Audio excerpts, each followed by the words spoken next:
ഇന്ന് നമ്മൾ റേഷൻ കടയിൽ നിന്ന് കിട്ടിയ ചാക്കരി കുക്കറിനകത്ത് എങ്ങനെ നല്ല പശയൊന്നുമില്ലാതെ ഒന്നൊന്നേ തൊടാത്ത നിലകളിൽ എങ്ങനെ ചെയ്തെടുക്കാമെന്നുള്ളതാണ് നിങ്ങളെ കാണിക്കുന്നത്. അരി കഴുകി കുക്കറിൽ വെച്ചിരിക്കുന്നു. അതിനകത്തേക്ക് ആവശ്യത്തിനുള്ള വെള്ളം ഒഴിച്ചു കൊടുക്കുന്നു.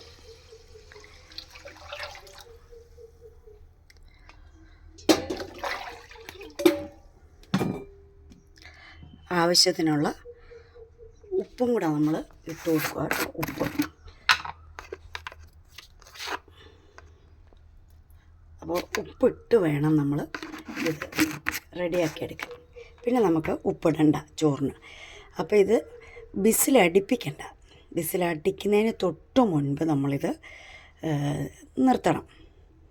കുറച്ച് ഒരു 10 മിനിറ്റ് കഴിയുമ്പോൾ അടച്ചിടുന്ന കൊട്ടയിലേക്കോ അല്ലെങ്കിൽ നമ്മൾ അടച്ചിടുന്ന എങ്ങനെയാണെന്ന് ഏത് വിധമാണെങ്കിലും അടച്ചെടുത്താൽ നല്ല സൂപ്പർ ചോറായിരിക്കും. നന്നായിരിക്കും കേട്ടോ. അങ്ങനെ വെക്കാൻ അറിയില്ലാത്തവർക്ക് വേണ്ടിയിട്ട് ചെയ്യുന്നതാണ് കേട്ടോ.